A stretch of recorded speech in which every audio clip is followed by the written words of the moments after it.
Okay, so yeah, this is part two. To catch you up quickly, so the Legion have their task. The battle is around between the good team and the bad team, and yeah, so yeah, status quo is set. But now we have a small break with that to introduce a important character. Um, oh yeah, so a couple of things. So on the right, yeah, the elephant seal inspired creatures, which are kind of cool. We'll see a bit more about them. And on the left, I had this interesting concept where the aliens in these machines, like the aliens, are normally within a load of rocks and move their rocks about, so they're actually water-inspired creatures. The primary water hydrokinesis kind of beings, but you had to hide in these machines and ditch the whole rock. So maybe use the water to fuel these machines. Like, granted, it's not explained at all here, but it's like an idea I thought of later on.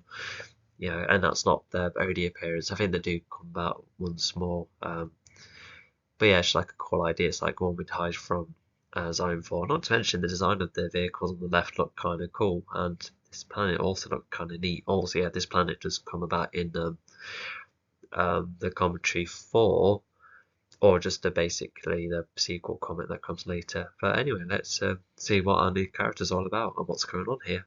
Tilda Chapter 7 Diane's Introduction. In another world, Waveron, a planet consisting of massive sea waves with Funny enough, I've accidentally not accounted for this planet in my final guide, so the whole thing's getting rebooted anyway. So, but yeah, not to mention it won't just be Earth and multiple planets. It will just be Earth and one primary alien planet, alongside a couple of others that definitely needs to be planets themselves. So yeah, it just helps keep things tidier, because when you have like multiple planets, you're just like, oh, how does them all work? And if considering what each alien society is like. I just felt like it would be more practical and far more easy to explore with, um, if it is all together in one planet. many rocky lands. Terror is going all around, no thanks to Xiantha's allies trying to drive a race into And then this is definitely an example of, Force forces coming about. And so it looks like these elephant seal creatures are a threat as well, because they're quite mobile and quite strong as well. So, yeah, it's just, just a bit more world building. extinction. This race is the Elesols, creatures which are alike elephant seals. And like this race, other And this is pretty much the first hint of Earth creatures being similar to alien races. So yeah. aliens have been inspired by other creatures on other planets at a point where they generate their race, if not create better versions of a certain race. In this case, these Oh, okay. Um, so yeah, it's because it's meant to be the beings that created the universe. I think that's the perspective it's coming from. But those who created the universe, which are the elements that were alive at the time, before discontinuing as energy sources. I think that could have been written in slightly, and I guess it's like a bit of a cool explanation for how my Earth creatures can be similar to other alien races. And I think it's just nice to account for it, because there's all sorts of media where we just see various creatures being inspired by other creatures, and you just see the inspiration and the what's carried over there, which like, fair enough. But in my story, it's explained, why all of these creatures have similar features. Like, granted, it could be like, well, how come, why not go for other, types of creature designs if creating all sorts of wildlife?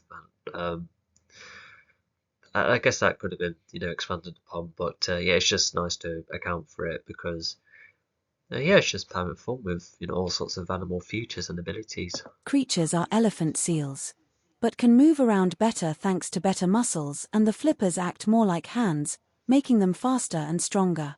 But despite It's a Yeah, this one is a bit of a head scratcher, because is essentially created the same creature but better. Makes you wonder why not place them on Earth. But I guess they do have to be more mobile in this more complex planet. The seals, our elephant seals on the beaches and such. They work just fine. On a flatter land.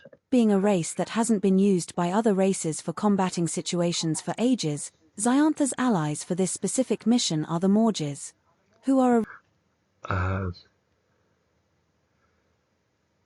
okay, that's a bit of a convoluted bit of information. Yeah, I'm a bit lost there, but I suppose just trying to explain how this particular alliance works, considering the Xenophore has many. race that consists of alien beings having to run on two-legged robot suits to enable them to roam around and fire at whatever foes they want to fire at. The aliens themselves But more so like who they are tasked to fire at. Yeah, this is leading design for after all. It's not a free for all, but they get to do whatever they want. Otherwise, they definitely would have been taken down by Xenophore. are in between a purple and blue kind of color, almost like snakes but with multiple tails. And their suits are dark green with many machine gun combinations, 6 feet, and the suit is made up of many metallic plates, even a windscreen too. Yeah, I feel like the pixelated look kind of does justice to what's explained here. From time to time. So yeah. Before the victims suffer more, another heroic figure called Diane comes in to turn the tide of the fight. Diane gives the Elisol Yeah, not to mention in the reboot, I'm going to call Dion Dios, so it's replacing the N for an S. It's just big, yeah, it just sounds more galactic, more grand, because even if, I guess you could pronounce it as Diane, but yeah, it just doesn't have that grand, like, weight to the name, despite how strong this person is, but never mind. time to escape while Diane uses a wide range of abilities to fight the Morges, mainly destroying the suit's weaponry to enable the Morges to leave the planet more easily. Diane has many long-range based attacks, being able to spawn machines. In fact, we'll just may destroy the suit weaponry. Okay, yeah, so it's just disabling the weapons, but still enabling them the ability to move, which, yeah, it's sensible. You want to really get them off the planet. It's just basically disarming them. Machine guns from all over his body, shooting multiple netro lasers which are always fatal, but Diane knows how to use them well. He is a very good shot too, for instance, firing at the robot. Yeah, what I also find interesting about Dion is that unless a fight has to be extremely rough in Book 5, for instance, but yeah, Dion is like extremely powerful, but it's very particular. He doesn't like to destroy land, and he's very good at shooting. And like the Legion, he doesn't take lives unnecessarily. He has like a good moral centre to him. Legs of the Morge's suit, and Diane only shoots the legs a few times to make them. Wait, hang on. I thought it was just arming them. No, it's just like oh well, I suppose it's getting the aliens out of the suit, but because they later on go, don't they? Because every Xyanthaur ally has a teleporting device that brings them back to the deeper fortress, doesn't they? I suppose by getting rid of the suits, it just means that the creatures alone just leave the robot suits here. They do have another type of suit in the 4th book when they come back, just only for the intro, unless there's another type of alien race. Oh well, but not to mention we do Tilda get Chapter 7, some Diane's description of introduction. what In Dion is another like, world, the weapons Waveron, a planet consisting also of an massive sea interesting waves with many regenerating rocky lands, ability. terror is going all around no thanks to Xyantha's allies trying to drive a race into extinction. This race is the Elisols, creatures which are alike elephant seals. I feel like that should have been more accounted for. One idea I had is that what if, Dion did have a bit more power of the Hemota element, which is like the Earth one, and it could explain more about how he can regenerate an entire body, the entire body using the star, and also spawn as many missiles as he likes, and it could also explain why he just has no need to reload and such. So yeah, because when you generate multiple missiles, yeah, they've had to be generated and placed in somehow. Like even Iron Man has to create every single little one in his suit. Yeah, it's not like he can spawn multiple ones. So yeah, I just feel like my universe should have, yeah, Dion right here should have more explanation for why he can do that. And like this race, other aliens have been inspired by other creatures on other planets at a point where they generate their race, if not create better versions of a certain race. So yeah, not to mention, so their lasers, yeah, the laser eyes are probably more a chopping thing, which yeah, that's what the laser eyes normally do, and then it has its normal long-range weapons, and missiles act as explosives, and pretty powerful ones at that. So yeah, it's definitely a variety in long range. In this case, these creatures are elephant seals, but can move around better thanks to better muscles, and the flippers act more like hands, making them faster and stronger. But despite being a race that hasn't been used by other races for combating situations for ages, Xiantha's allies for this specific Sorry. But yeah, I just remember being pleased to account for that, because if he was like one of the strongest beings around, because in typical fiction, if a character has more super strength, therefore they should be heavier, unless there's another type of reason. And yeah, Dion can alter his body weight, which is handy, especially when he needs to travel inside spaceships and such. mission are the Morges, who are a I just didn't realise. Imagine being inside the Ultimatome, but the Ultimatome just only has like the front part lifting up, and Dion's just like on his back on the back of the ship, and he's like, "Oh no, we're not moving, are we? I'm too heavy." Yeah, and the ship ends up sticking up vertical like a piece of grass in the wind. You're just like wobbling in the midair. Yeah, that would be quite funny, wouldn't it? Anyway, at least it's accounted for. race that consists of alien beings having to run on two-legged robot suits to enable them to roam around and fire. That's the other thing. Like, these characters in this universe, they only have speed boost, not super speed, because as have explored more so recently, is that super speed is an extremely powerful ability. So yeah, because I've categorized all sorts of powers that I want my characters to have, excluding all sorts. We're talking about no super speed, no time travel, no reality manipulation, no mind reading or mind control. I don't think. I don't think illusions are a thing. No, I don't think so. And yeah, there's just other bits and bobs which I've decided to not include. It's just being more selective instead of having a universe that has it all, because it would just get so convoluted. Granted, if I was forced to create these beings, I would be extremely selective and keep a lid on, with what the limits are. At whatever foes they want. Oh yeah, just suddenly remembered. I think there's one teleported character, but they do not create portals, because that too you have to really account for. So yeah, I just can't do that. So the characters just have, like, yes, they're powerful, but it's just not too reality twisting. To fire at. The aliens themselves are in between a purple and blue kind of color, almost like snakes but with multiple tails. And their suits are dark green with many machine gun. Yeah, whilst that's handy and it makes some sense, but there's some planets which I think are free of tech. So are those just like casual warnings whenever, I don't know, like somebody falls or something? I'm not sure. I feel like that should have been more accounted for. But what is accounted for is that in book 2, etc., like the more barren planets actually have satellites.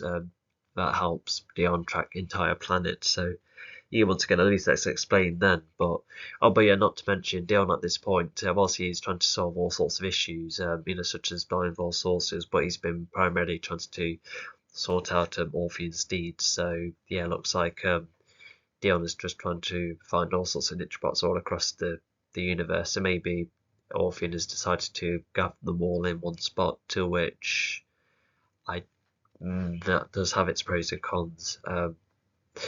Because is the Nitromance like hidden from Dion at this point, and it's only because of Sense and Earth that's where he's like, oh, so that's where the Nitrobots are at. I can see that being the case. Combinations, 6 feet, and the suit is made up of many metallic plates. Oh, there we go. What coincidence! I was just phasing out for a second. Even a windscreen too. Before the victims suffer more, another heroic figure. Oh yeah, this is also something else that should have been explored, because as Superman, he has to probably account for all sorts around planet Earth, and like, granted, Superman, he has travelled around space before, but he primarily protects Earth, and he goes from place to place, helping civilians and that. And I'm not like the biggest Superman expert, but I guess there were like times where he really had to, if he could choose which scenarios to go for. And of course, he does go for the more dangerous cases. But with Dion, it's basically that idea, but basically the whole universe, because there's planets out there which don't have their own saviors nor protectors, and and Dion is definitely greatly needed because of Force activity and all across. And so yeah, Dion does have to really pick and choose occasionally. Although right here, with started to get endangered, to which maybe it's like happening in time. And not to mention, he might have sensed that, okay, so they're battling here, but if the servicemen are starting to lose, then that's where he needs to make his way, because it's pretty much a war really going on, which Dion should definitely help out, because humans aren't that powerful.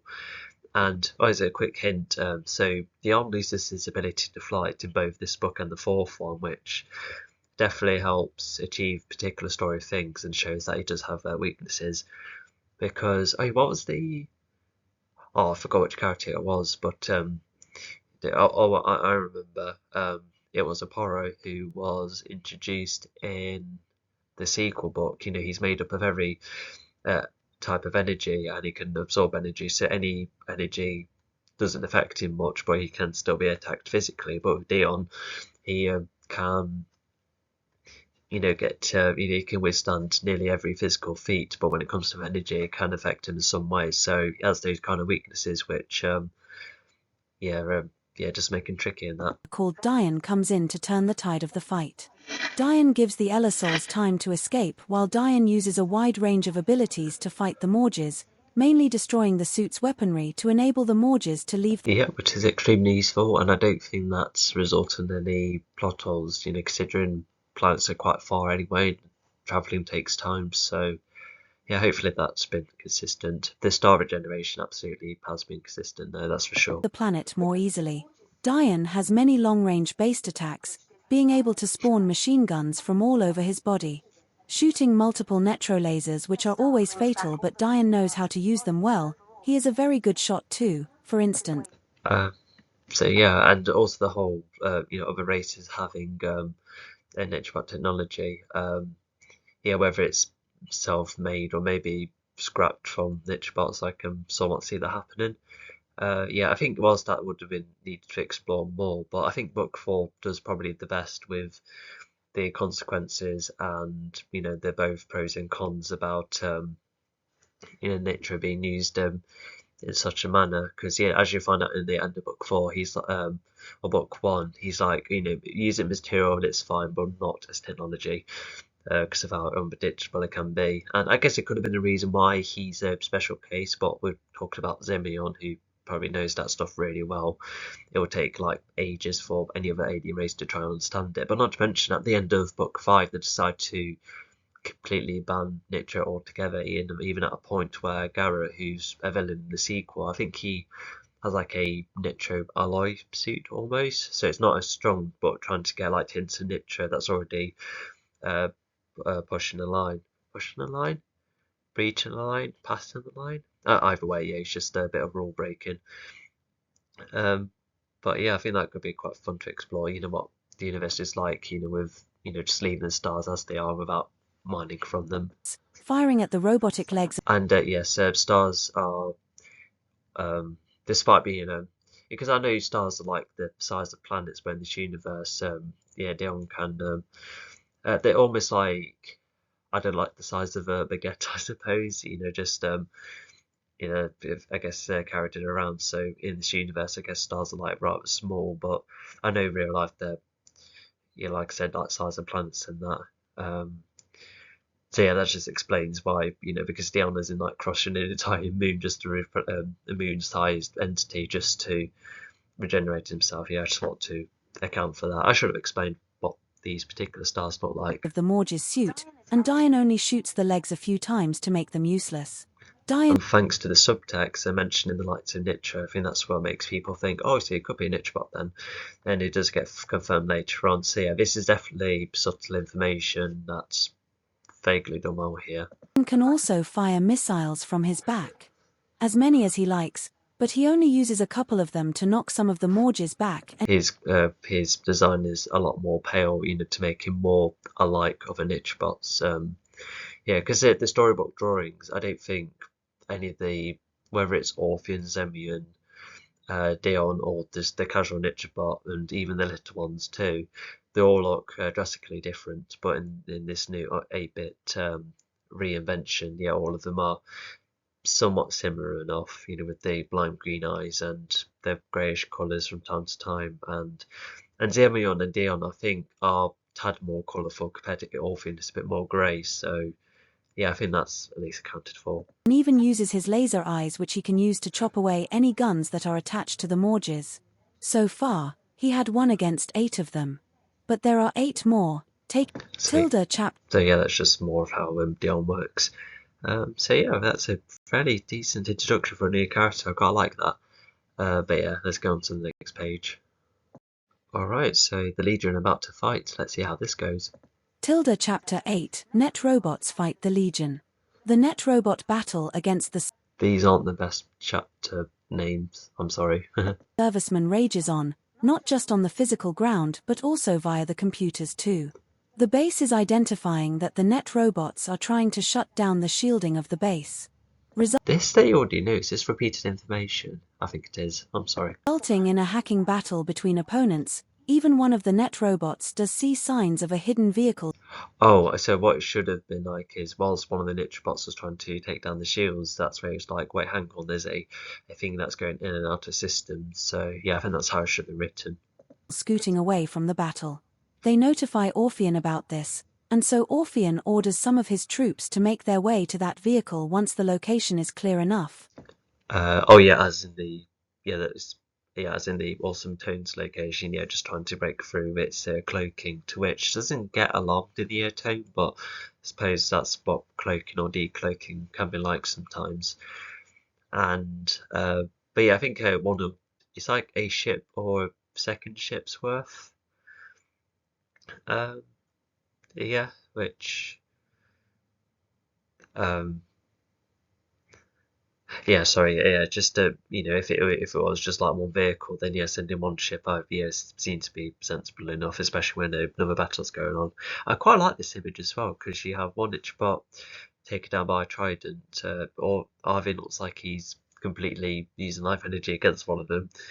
Dion's grabbed one, and Nicole manages to defend a laser using a shield, whilst Sammy's lying there on the floor. So, and not to mention the Atone's completely flipped over. So, yeah, it's bits and bobs. Quite liking this image. But they also warn each other again about their greatest foe, who could be on their tails at any minute. And once again, good subtext in setup, which oh, okay, so explained almost later on, but at least get this idea of, if Dion's another niche bot and he's like in the way of Orpheum, etc., what could that be like? And I feel like that's nicely explored enough. Like, imagine if, like, I know Nitro itself kind of continues, but yeah, what if? I had another what if scenario. What if there was like one more niche bot just like roaming about? What would he be like? Just like someone who refused to join the battle and just left, or but yeah, the whole thing about Orpheum and the niche bots, that doesn't really come back in the story, but the events like certainly do. And sadly for Orpheum, Diane comes about, arriving at the battle at high speed. While the servicemen, Mike and Retron, are surprised by this, thinking this is a Netro wildcard. The net robots, however... Oh yeah, of course, yeah, Dion tries to help, yeah, of course, because he spotted the army, so he tries to help the servicemen by taking down the Nitrobots, and the Nitrobots do have a somewhat smart way of getting Dion off the battle by, sending the ships, to which gets him away from the battle, and Dion would have to be careful, because as you later find out, he gets one shot and then he's down. And yeah, because it's a shot that doesn't really damage him, but it sort of sound is flying for a bit, so it just shows how it varies a bit. But so it looks like minor problems can just fix itself a bit mildly, and it's like the grand damage, which is where a star is needed. So yeah, I think that's the difference. Are scared, and rightfully so. Diane zooms around to not only knock down multiple net robots at once like bowling pins thanks to his high speed, even breaking through most of the net robots. That already sounds like really satisfying, this high speed thing just completely wrecking loads of metal. It's like that, in that Maleficent film where Angelina Jolie just completely like saws through a load of soldiers. I could see that happening, but except it's just robots falling into pieces. And tears a few of them apart. All of this while firing at the net robots around him using his 3 different types of projectiles. Mike is pleased to get an advantage. Oh yeah, I think that already sounds like a really good advantage. Because we can understand some kind of scale, because we all can imagine Tilda chapter 8. Net robots fight the Legion. The net robot battle against the servicemen rages on, not just on the physical ground but also via the computers too.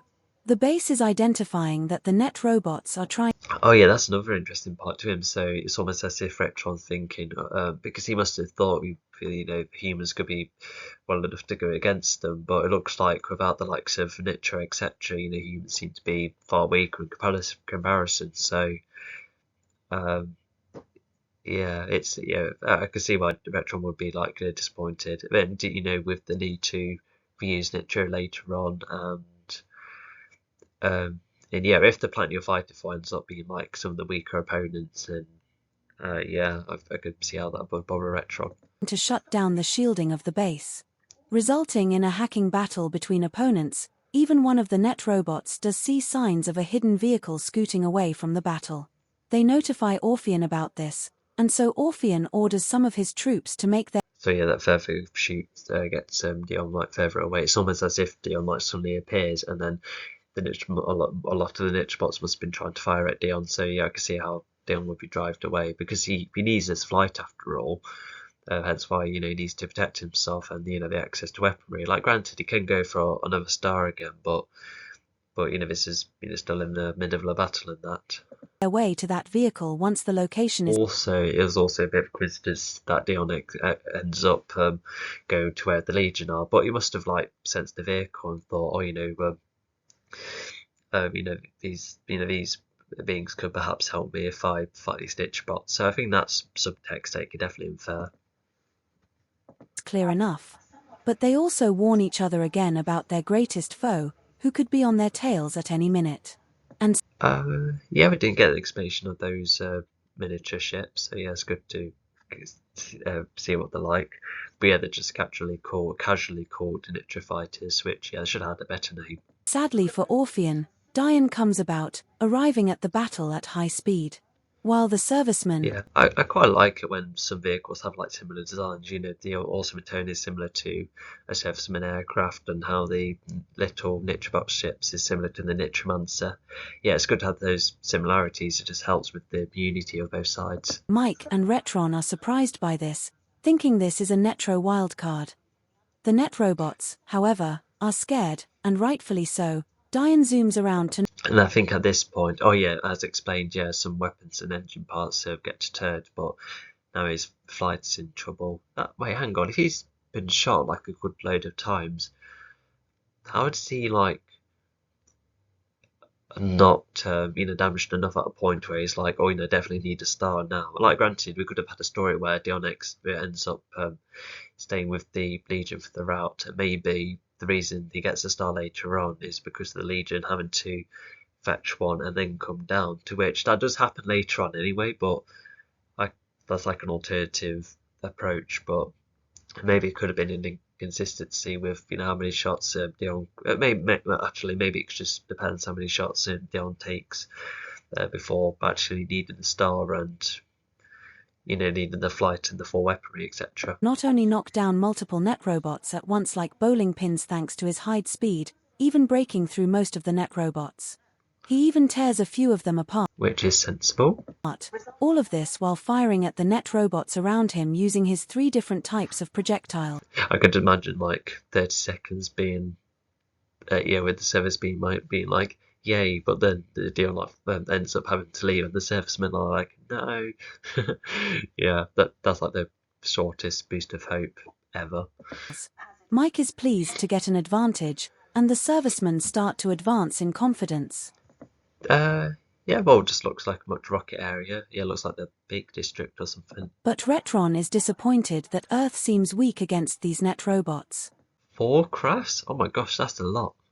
To stop this wildcard for the Earth, Orpheon orders some. Yeah, if things have gone well, I think the crafts would just like probably shoot down the vehicle, because yeah, there's no need to have a conversation with these Earthlings, assuming they are, and then once the awesome turns like properly shot at, Orpheon could be like, oh, is that vehicle done? Okay, fine, then go back to the battle then.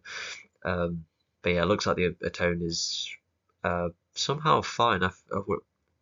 Yeah, let's just find out how come 4 crafts don't manage to take down this one on wheels. Of the Netro fighter crafts to fire at Dion and drive him out of the battle, and so continuing to drive.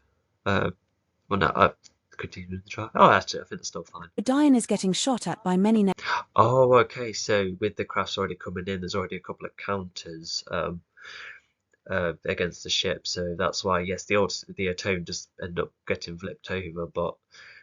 Um, but yeah, okay. So there is something that slows down the 4 ships above. Netro fighters. Even some of the net robots on the ground try and use their long-range abilities to get Diane away. These Netro fighters are somewhat rectangular, except the front of the Prismus has a smaller face, making the ship almost like a ramp. Auto drive as well. Okay, that's somewhat handy. It better be a good auto drive in a rocky area. The rest of it has similar long wings to the Netromancer, except these ships are only bigger than a Jeep, even similar back-engine parts. It's like one of those moments where it's like, oh, it's not quite tipped over, but then another explosive happens and the vehicle's like tipped over afterwards. I just imagine that being mildly funny. As the Netromancer, alongside its shooters only coming from the underbelly. This somewhat works because Yeah, I think looking back, I think this is like the screenshot of the animation where the vehicle's completely on its back. Like it could be like the side still, but that's just the disadvantage of 2D sometimes. But yeah, if the novel says the side, then fair enough. as Diane has been hit too many times already, and shots like these will diminish his weapons, And now it's not. engines, or flight, so he flies away from the battle to fight the Netro fighters alone, even away. Oh yeah, that's an interesting thought. That too doesn't really get expanded upon. Yeah, they should be like scared and wary, but I suppose they are. But if they already have Dion joining the team, then they'll be fine. Even without his flight, he's still really powerful. Away from public areas, resulting in a dogfight, and so the Earth has lost its temporary boost of hope. Also, how many times did Dion get fired at before, like, the flight? How many shots did he get? Maybe he got shot like 5 times by nitro lasers, and he thought, oh gee, this is already like really bad. So I think that's why Dion knows he's only like lost the flight at this point, and what the risks were if he did take more shots. Back to the Haphazard Legion, they have gone from the base's land into the mountains, and they all sit and carry on their tasks, but then. So yeah, she's a rather good soldier at this point, just minding others, both the battle and so-called teammates. 4 airborne Netro fighters appear, firing at the awesome Atone, spooking everyone. Nicole without hesitation provides a few orders. Oh yeah, so that's where, Pod being a tank kind of being is handy, yeah, because he's not like the most representative of super strength, but he definitely some strength of some kind, so yeah, I can see being quite impressive with his feats. Not to mention he's once tried to go toe-to-toe with Dion, but Dion, just completely minces Pod, if that's like the right word. Is that, hang on, let me just look at the definition. Minces, meaning no, that's not quite the right term, but regardless, yeah, Pod just couldn't land a hit against Dion because of he's not just like strong and heavily responsive, but probably the analytical bits and bobs would have done that too. But also, just to clarify, like Zami is like the one who knows how to hack and go into machinery and that, but Dion is just more like a multiple CCTV kind of being. He wouldn't have no idea what to build, etc. If anything, he does like try and improvise with various bits and bobs. Like in book 4, there's that moment where when the flooding is happening and he has like a massive piece of concrete, like the biggest ever, and he stops a bit of flooding that way. So I guess he can improvise in that kind of way, but he won't know what a fuse is or where to put it, I suppose. Like Zami continuing the drive, Pod actively leaping towards the fighters with Arvin's assistance, and Nicole acting as a long-range fighter, firing her laser gun while on the roof of the vehicle. With the awesome Atone's weapons getting fired. Now that is an interesting thought. Will be less protected. I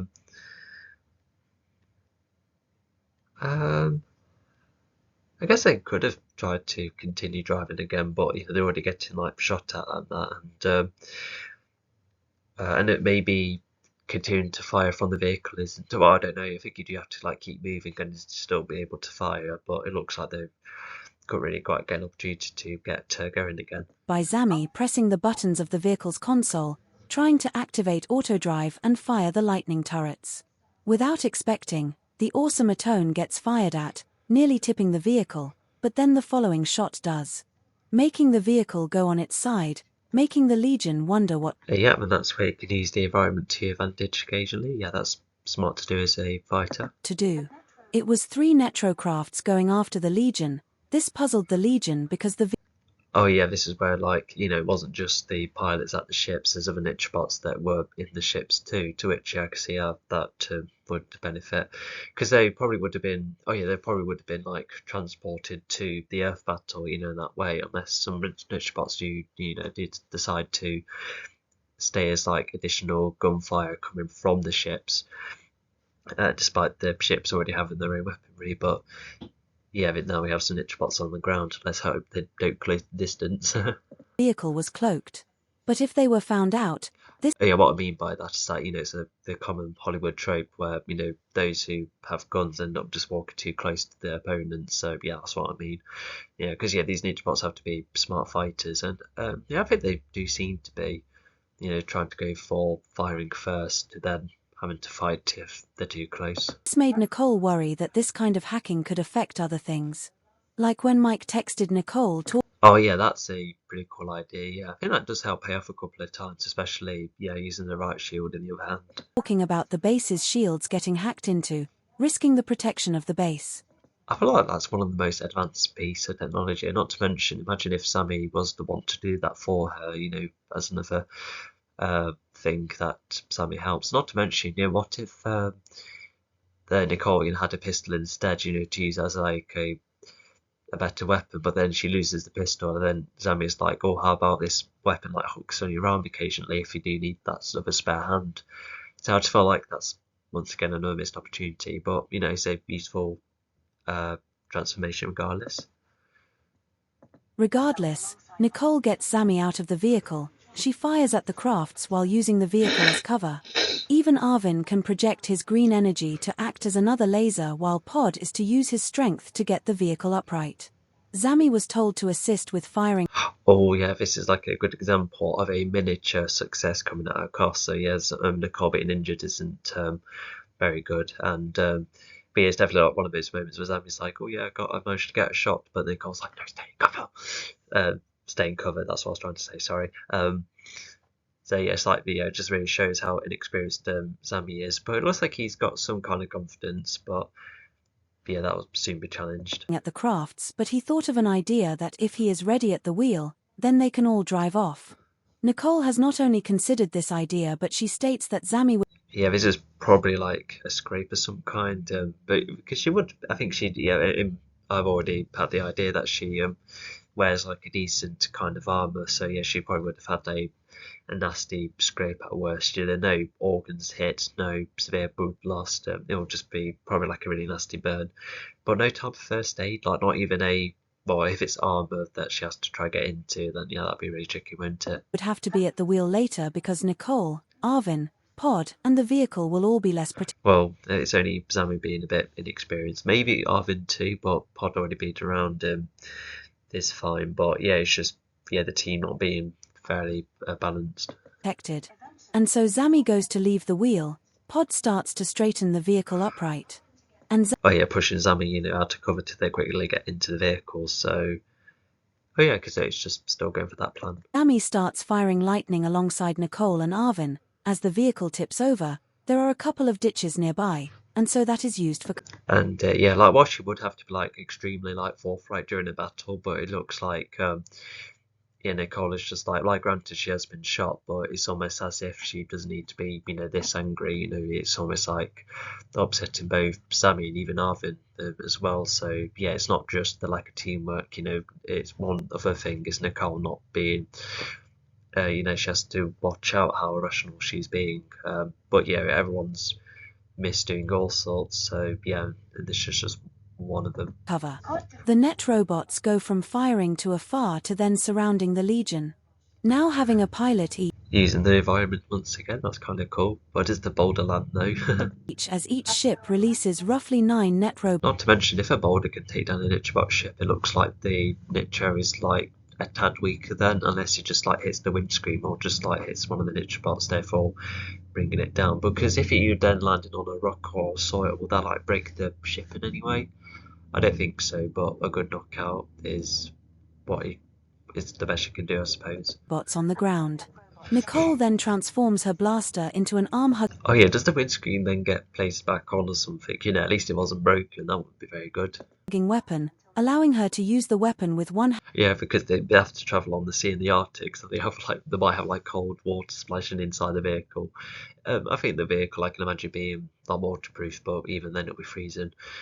And also I had this idea that because every Legion member has like their own suit and that, but I just remember thinking, what if they did have their own diving suit or even space suits? What would that look like? So I think that's a cool idea for the reboot, but yeah, just once again, I just thought it's like a cool idea too. That should have been like played with. Hand while using the other to keep her shield up, protecting herself alongside Not to mention, were they all warm enough in the Arctic? Arvin and Zami. Zami tries to counter this fear of his first fight by performing a lightning strike. It does take down one of the crafts, but he is then pulled back into cover by Nicole, seeing that Zami performed this move without cover. As she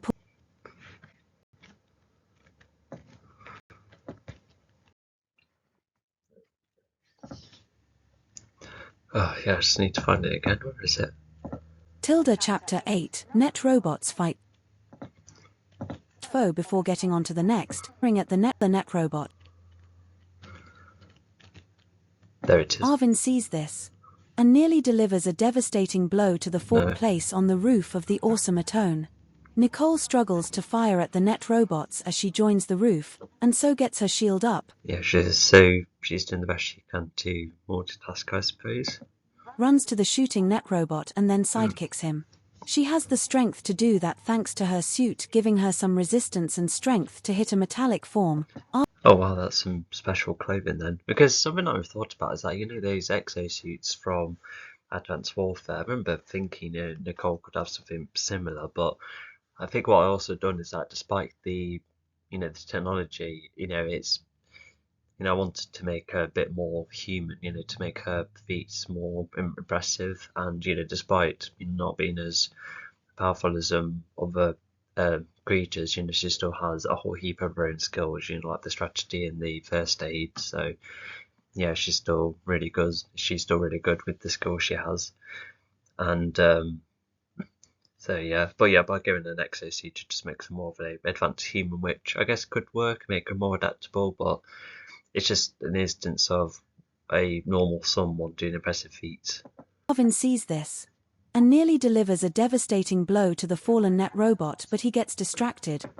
Yeah, and not to mention, whilst I'm kind of losing track, I remember writing this thinking, okay, this Nutribot's there, this Nutribot's there, how many's there, and what's left. So yeah, it's just like making sure everything is accounted for. Frustrating Nicole that Arvin needs to finish his first foe before getting on to the next, and so Nicole finishes the job instead. So yeah, that's some inexperience right there. Firing at the net robot who has landed on his back. Pod jumps towards one of the last two net robot ships, trying to damage it using his trident. The ship's surface is too hard, but it is oh yeah, it should say, but the ship's surface is too hard. Oh, I can't believe I've missing these little bits and bobs, but yeah, it just goes to show that even the trident is not quite enough. I don't know about the materials, probably like the second toughest. Oh, it would have to be, because as you find out, it possesses one of the elements. Enough to distract the pilot net robot, nearly swerving the ship, and so Pod takes advantage of this by using his weight. Oh, I can just envision that, using the weight and to flip the ship around. Yeah, I think that could be really cool.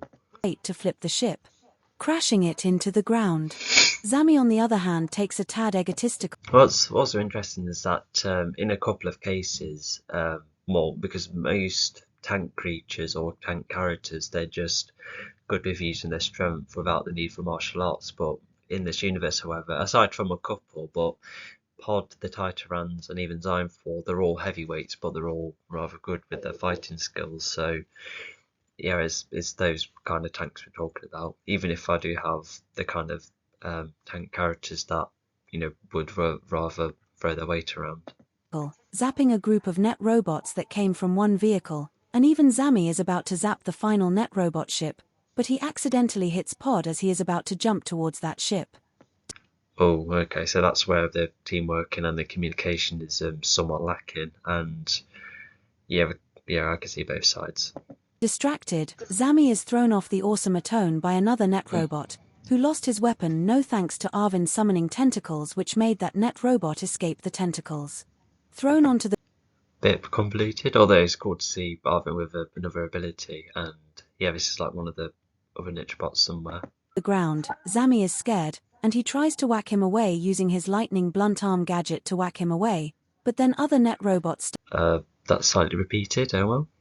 Start to see this. But this also shows that Zami has no martial arts skills, not until later anyway, so he really struggles. He's rather lucky to make it out.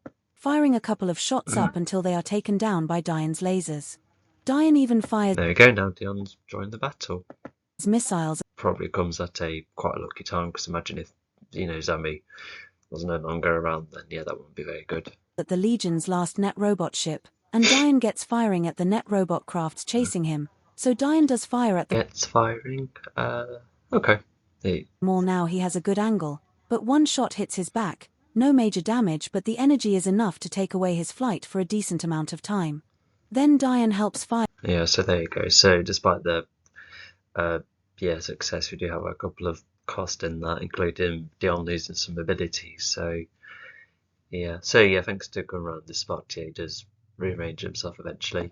At the rest of the net robots. Considering how Pod was still getting up, Nicole was trying to defend herself. That was probably quite some time ago. I can see Pod, unless Zami's zap was still powerful enough, but Pod could have hit into a rock or something. Oh yeah, I think that should have been explained. Zami was shaken by the fighting, and Arvin kept going from net robot to net robot without. So the Arvin stuff is definitely explained. But yeah, looks like Zami hid somewhere, which is understandable. Looking around enough, the team is a mess. Not to mention, I feel like Zami could have had a moment to be like, I wouldn't want to do this anymore, I want to leave. But I think is it like Arvin or Dion that help him stay? And I suppose he definitely can't walk off because he has to be defending inside a vehicle. But I think the whole shaking up kind of thing should have been explored a bit more. But at least there's two bits that exist. So far, the battle was exciting, but oddly, the teamwork is lacking once again, and the awesome Atone has stopped in its tracks because of an explosive making the vehicle tip over.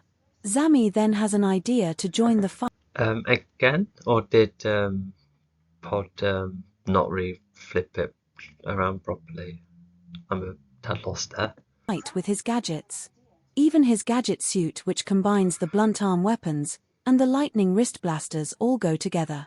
But once he steps out of the battle, everything goes pear-shaped. Zami has never experienced a rough battle like this, and this has made him scared. I felt like some of that information should have come earlier.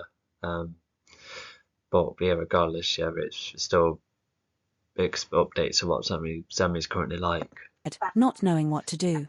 Nicole is furious that Zami is not sticking to his role, and her orders have not been listened to, but instead of reassuring Zami, Nicole goes all antagonistic, making Zami feel worse. Well, I think what it should have been is because Nicole was just angry, due to her own flaws. But I think reassuring is the wrong word. I think Chapter 9. Orpheon gains alliances. With a more, back to Orpheon. Thanks to his net robots, they found out that the ones that were sent to fight the unknown craft didn't live to see another day. This puzzles Orpheon. How did 4 crafts get sorted by a team that has one other craft? To prevent any more net robot loss, Orpheon pauses his upgrade to go and see Xyanthor for extra help. He also quickly sees what the progress of the serviceman battle is like, and so far, the way they approach the situation without mixing abilities, the Legion is making the only victory harder for everyone. The servicemen have eventually get better as Diane's boost. They have struggled, trying new ways to take down the net robots, but most of them do not help. After all, these net robots are designed for fighting compared to humans. This makes both Mike and Retron worried. Retron does get annoyed that Mike wishes for alien alliances, as well as Retron, gets worried that a load of humans is going to help the army of net robots, but because he goes for cases wonder how else humans could improve regarding this is where he saves the Legion from any more trouble. The net robots' resources could be repurposed. Sadly, Retron briefly shares this thought, but Mike wants them all to focus on the battle, while also seeing that Retron is keen on improving Earth rather than mixing alien capabilities. Even the battle gets to a point where it becomes a competition to defend most of their army while trying to prevent the attack from the net robots. Even Diane senses how much these people are struggling. Had he been unable to help them when he would have, a bad laser shot does hit his back, which causes him to lose his ability to fly. The others have had a bad time, and Mike shares his recent experiences too, but all they can do is keep going. Orpheon has quickly flown his craft, a Netro fighter but slightly bigger for his build, making his way to Zion Thor.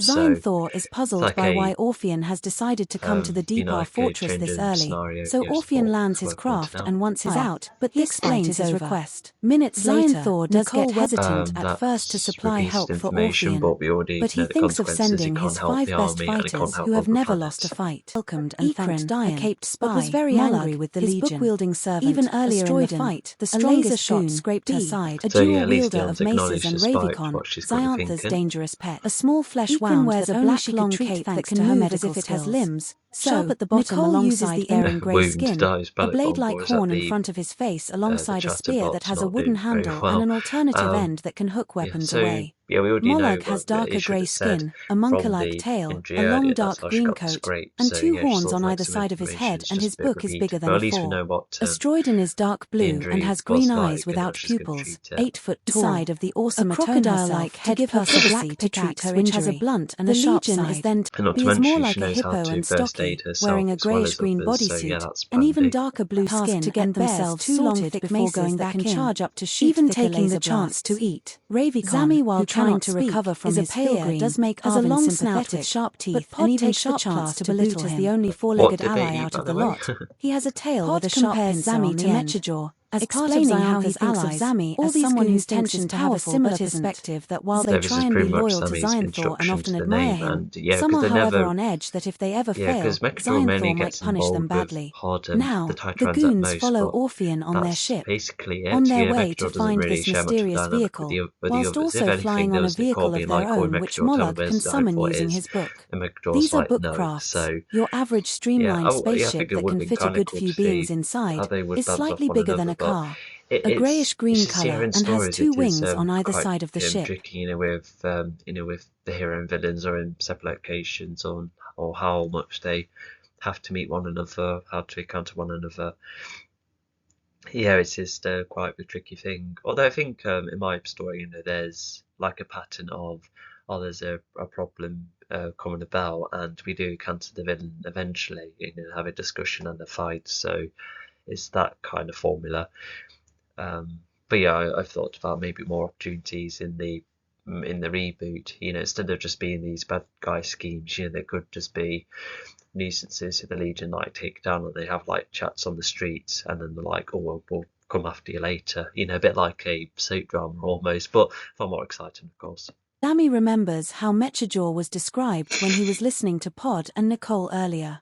Arvin does let Pod know that this was too mean-spirited. Oh, so Sammy did hear. Okay, well, yeah, the ship isn't that big, so okay, I did wonder about that, but okay, at least he caught a snippet. Yeah. But Pod thinks it was warranted, and Zami. And whilst Arvin doesn't speak, this is evidence of Pod understanding Arvin, and I think Zami would understand that too. But they've been downtrodden once again. Losing the fight nearly, then Nicole, then Pod. It's just so much he can take. He has another chance to reconsider his actions. Even Diane sees what the team is like, but ultimately chooses. I think there's a debate whether it's wanted or not. Well, actually, no, not really. Zami just needed a good talk down, but with reassurance. But instead, he just has a load of bricks falling onto him. It's really unfair, but it's intended that way. To see Nicole instead. Now she has treated herself with a massive. 1 second, just gonna plug the charger in.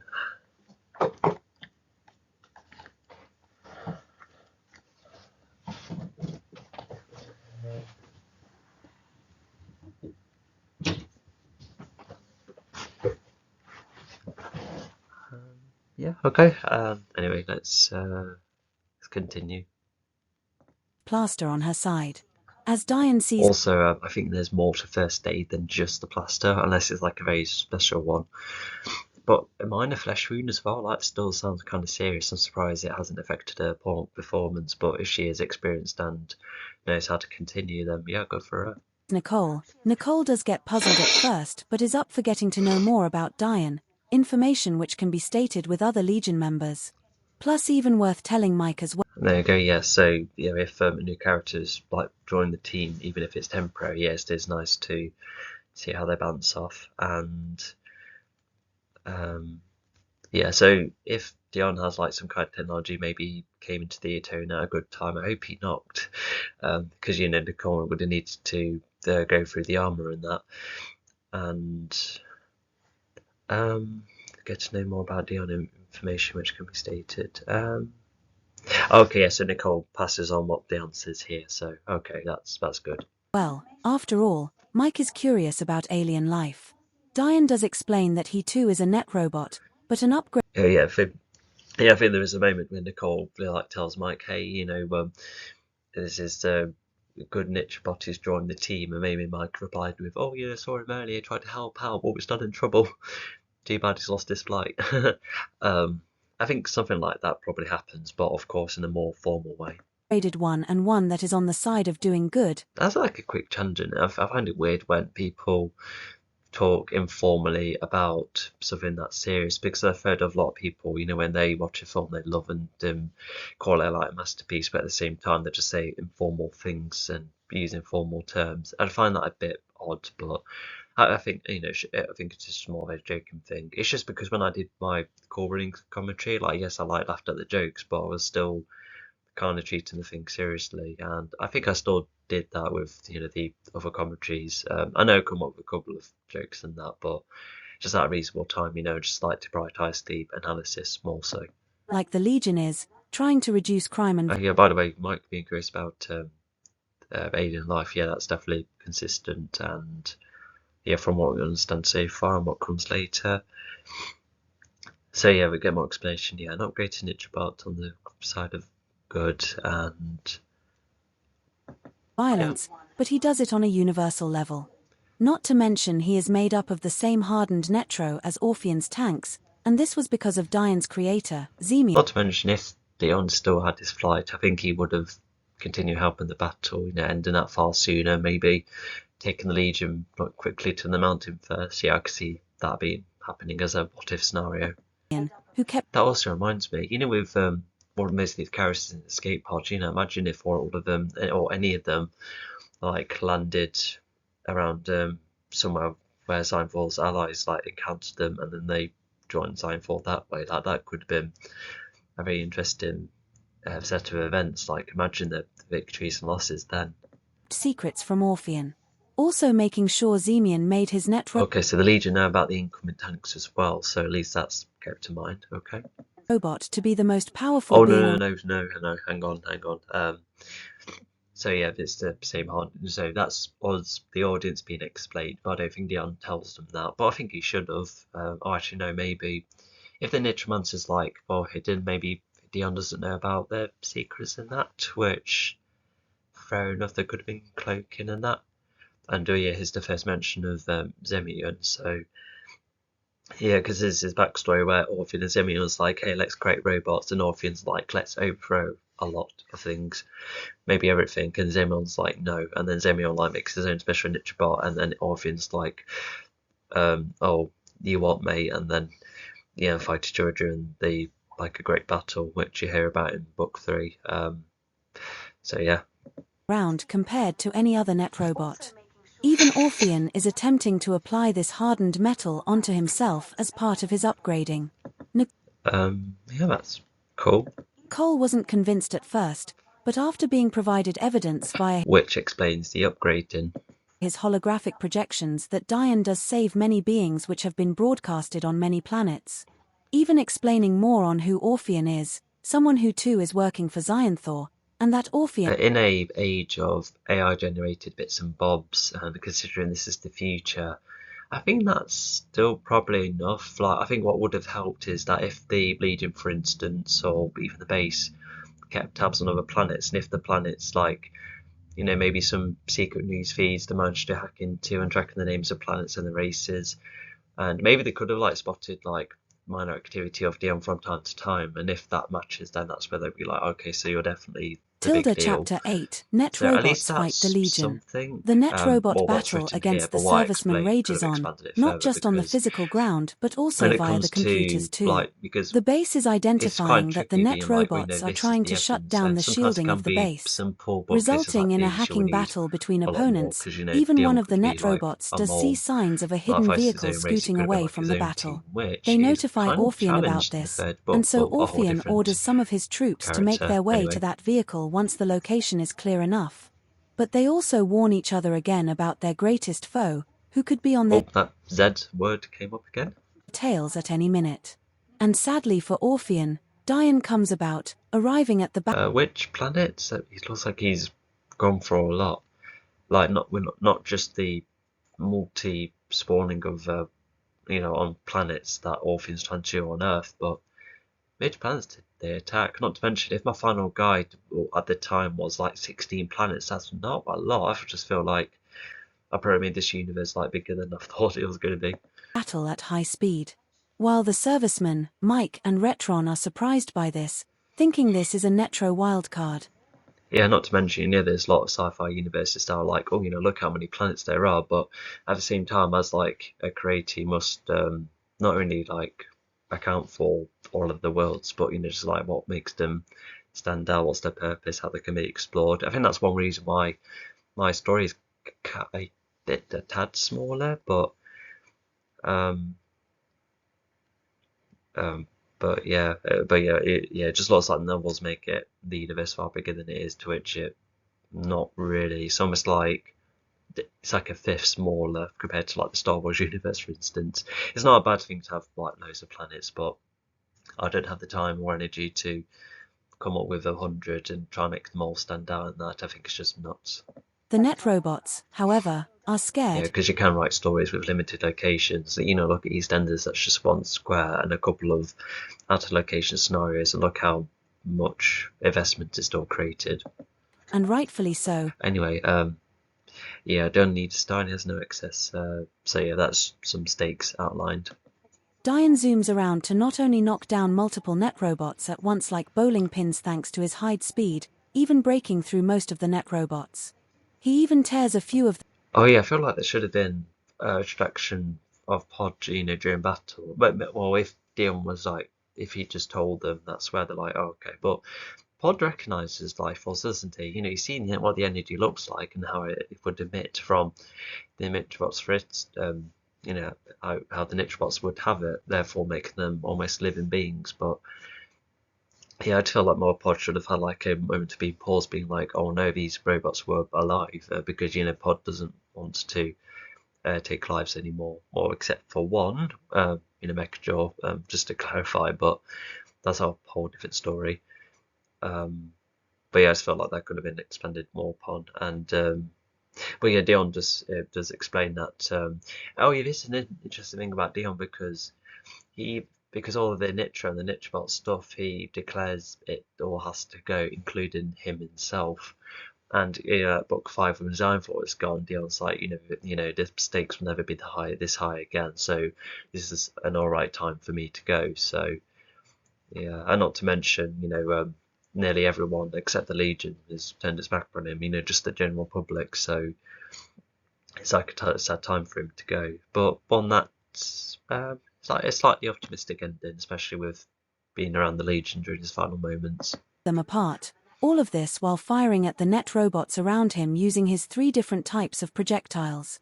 Mike is pleased to get an advantage, and the servicemen start to advance in confidence. But Retron is disappointed that Earth seems weak against Yeah, it shouldn't have been made. It's almost as if they're still treated as electronics despite the life force, so it's like a grey area somewhere. these net robots.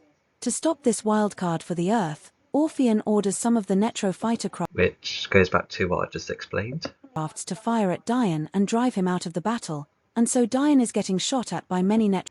Definitely a large majority, yeah, because like for instance you have toyed with his own scheme later on. And then there's the camo race that they do all sorts of misdeeds. Even Sliverrock probably has like a couple of nuisance bits and bobs despite being tied to Silent but yeah, you get the idea. Fighters. Even some of the net robots on the ground try and use their long-range abilities to get Diane away. These Netro fighters are somewhat rectangular except the front of the Prismus has a smaller face, making... Oh wow, so he must have like played that back to him or something. Oh wow, okay. So he's caught up in his own way, that's good. Anyway, let's go for the next chapter. Oh yeah, by the way, this image, so Orphean has his own little ship, and then what Huey's contacting is pretty much like Zynfall's best fighters. Some have come and gone from the reboot because Ekron's staying and Ravicon's staying. You'll find out later on. And but yeah, what I also like about this moment is that Orpheus like, oh no, this first plan hasn't worked. I might have to go for this plan B that I don't I've never had to do before. But you know, Zynfall's team is also like slightly varied, but it just goes to show that if you have like another type of varied team, then that's where they could, you know, get into a disadvantage because they would have been fighting like a lot of alien races, a lot of them just made up of the same type with the same abilities, making it easier. But you know, if the Legion are just as varied, if not more so, then that's where a good counter is already made. But yeah, for Orphean to have to pause it as well, it's like a bit of time that's come at a cost because without this, he probably would have like joined the end of the battle before the need to retreat. So yeah, because they only come back because of the shields being down and the base being at a disadvantage, and also knowing that the Blythe Falls is probably easier to pick up. But yeah, I've already outlined some of the plot holes. Tilda Chapter 9, Orphean gains alliances. Back to Orphean, thanks to his net robots, they found out that the ones that were sent to fight the unknown craft didn't live to see another day. This puzzles... yeah, if they're beings, I can see how they would keep track of every soldier, I suppose. Yeah, I think that's a thing. Orphean, how did 4 crafts get sorted by a team that has one other craft? Sorted. that's a severe underestimation, but it does create that mystery for the villain, which yeah, I quite like. To prevent any more net robot loss, Orphean pauses his upgrade to go and also, a quick thing, I kind of like how I draw planet Earth. That's kind of neat. Anyway, see Xyanthor for extra help. He also quickly sees what the progress of the... And yeah, I think it's also kind of smart too. Instead of sending more Nitrobots, therefore go more of a disadvantage. But you try to go for these varied alliances, then yeah, that's cool. But not to mention, so Zynfall is like allied with, you know, Sliverrock has his custom team, Mechadors with the Morphals, despite not always getting on. Ozona oversees multiple planets, whatever they are.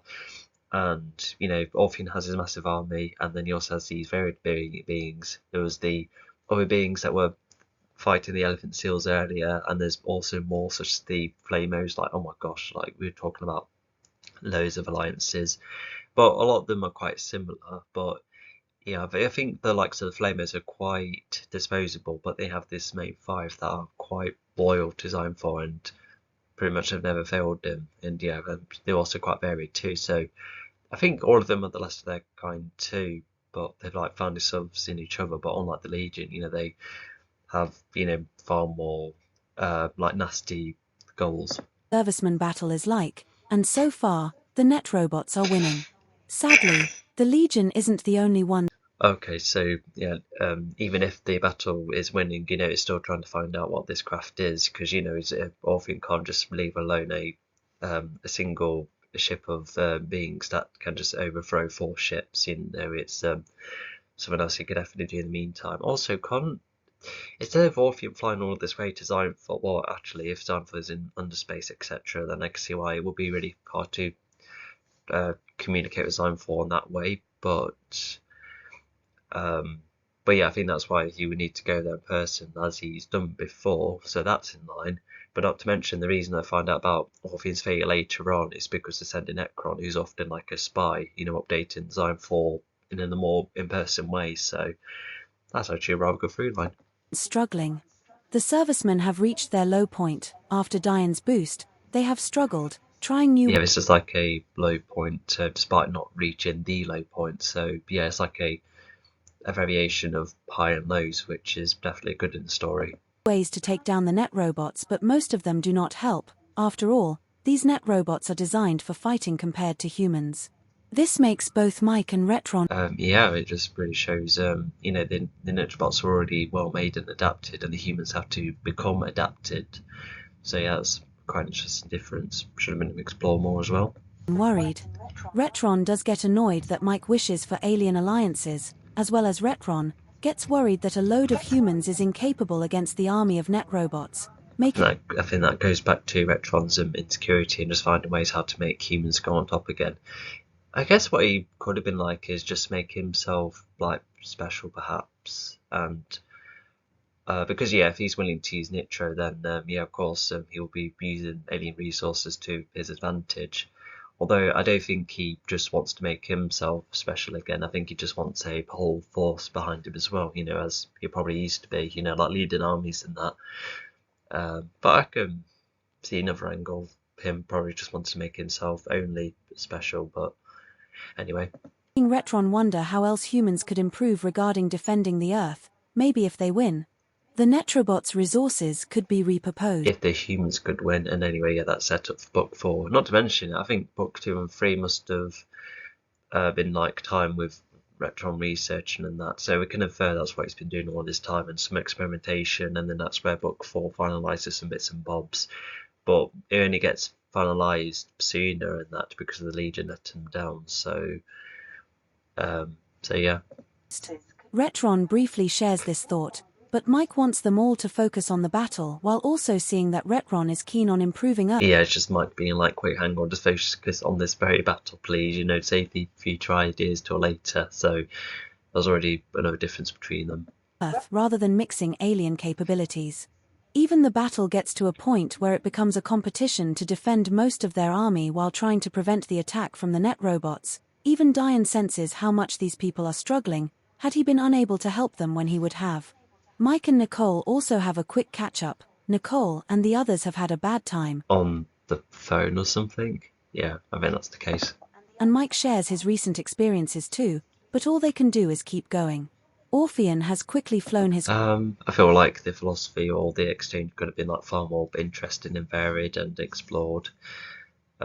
But yeah, just simply being like, oh, just keep going. But, you know, I think it just goes back to how Mike is almost like a good motivator for Nicole and how Nicole normally feels better afterwards. So, yeah, I think that's consistent. Craft, a Netro fighter but slightly bigger for his build, making his way to Zion Thor. What's the name of it?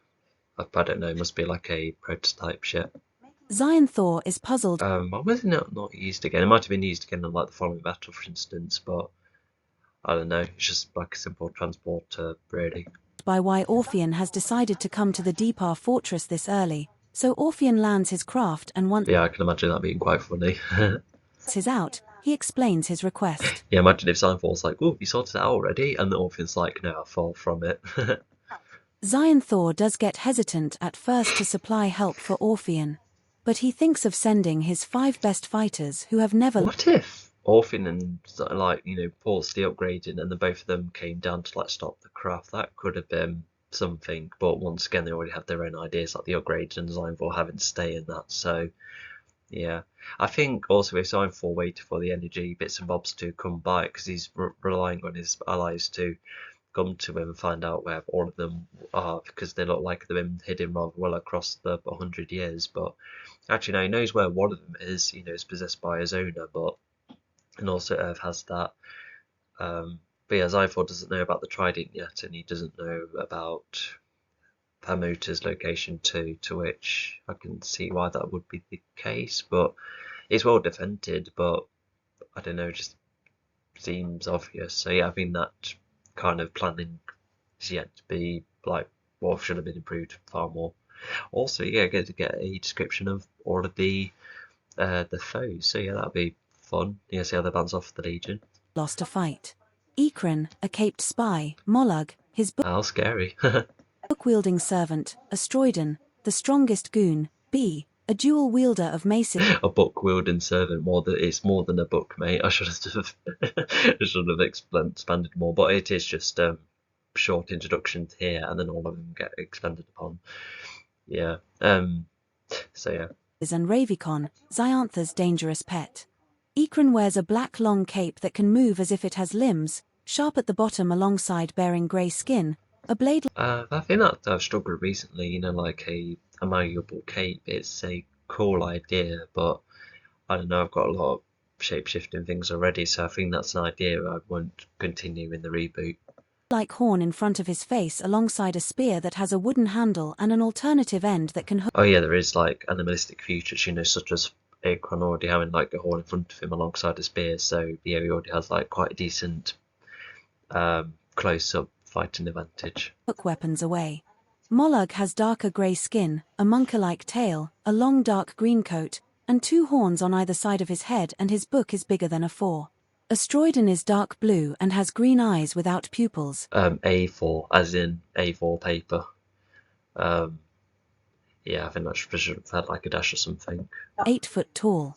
A crocodile-like head plus a black pickaxe which has a blunt. Yeah, I felt like Asteroidon, that's quite a tricky name. Yeah, his eyes should have been blue because he's like a gravity embodying kind of foe. So yeah, gravity is meant to be part of like the air type of element. So yeah, I've not only made that change, but yeah, I've kept it more consistent. I think I'd just gone for Jade Green because it looked cooler, but yeah, because even if all of them have like a consistently like greyish like colour scheme, they kind of a couple of them do look a bit bland, including Astrid himself. I like his pickaxe though; it's like a very big sharp weapon. And a sharp side. B is more like a hippo and stocky, wearing a greyish-green bodysuit, and even a blunt side and a sharp side, I think that should have been. Darker blue skin and bears 2 long thick maces that can charge up to shoot thicker laser blasts. Ravicon, who cannot speak, is a pale green, has a long snout with sharp teeth and even sharp claws to boot as the only 4-legged ally is pale green. Just cross out the out of the lot. He has a tail with a sharp pincer on the end. As part of Zyantha's allies, all these goons tension to have a similar perspective. I'm not gonna lie, if I encountered one of them, I would have to be quite scared of Ravicon. She sounds menacing, and yes, I made Ravicon a she.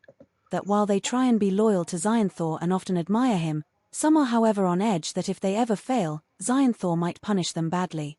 Now, the goons follow Orpheon on their ship. Oh gosh, yeah.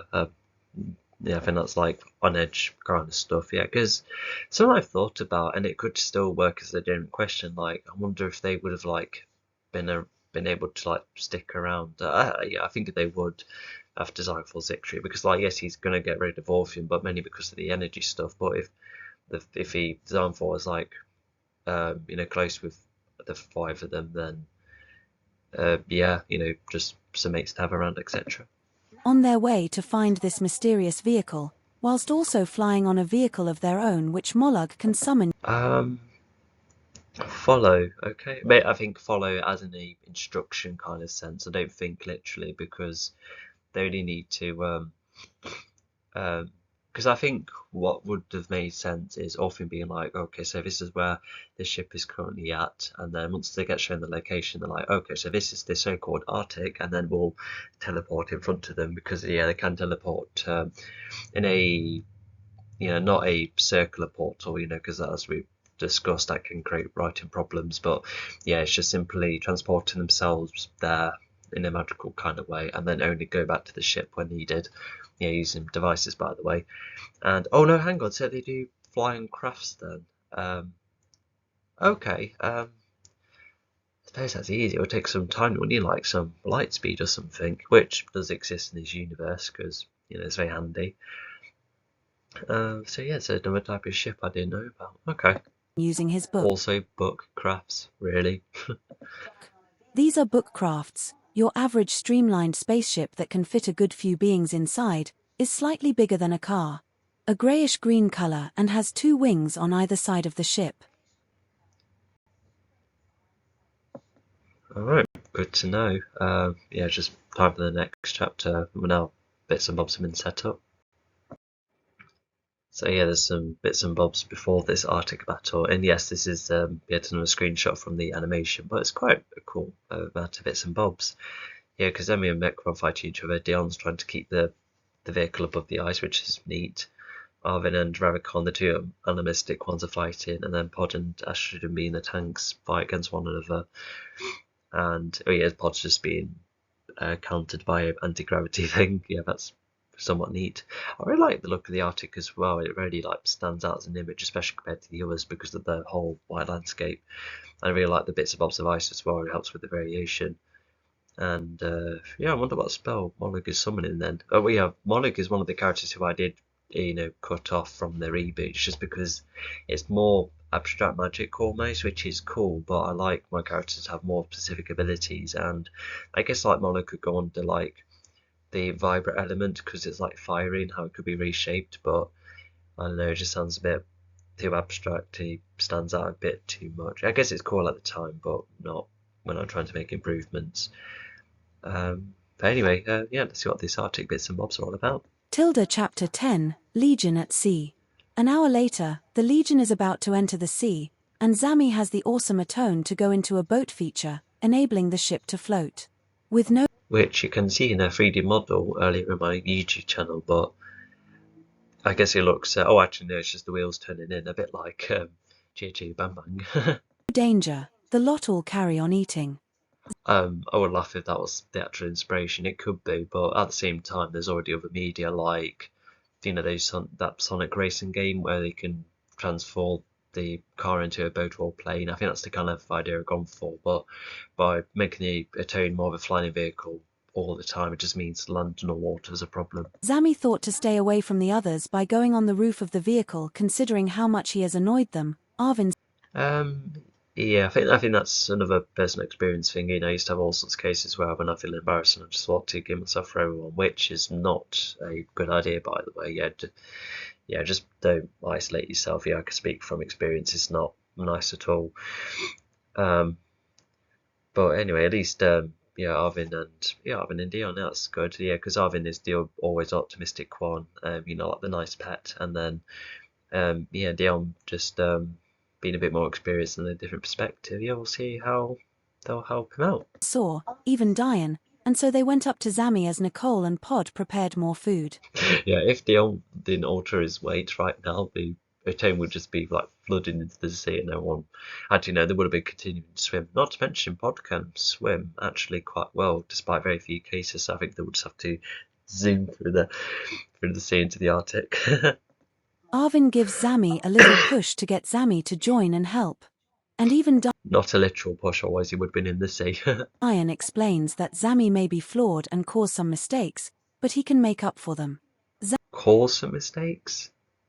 Should have been made some mistakes, I reckon. Zami is made even better as Arvin pursues Zami again to join the lot.